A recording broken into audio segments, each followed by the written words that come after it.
Hey everybody, this is a quick video in case you have a Bosch Super Automatic Coffee Machine that you need to do a hard reset on.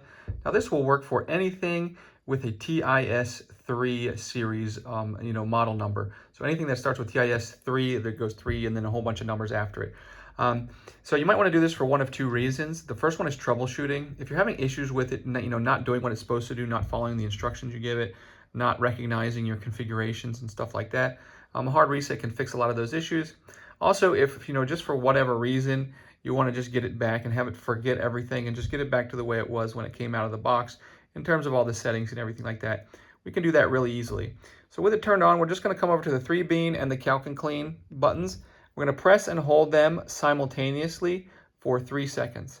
And once we've held them simultaneously for 3 seconds, then while holding them, we're just going to come and hit quickly the latte macchiato button, just press and release it, and then let go of all the buttons.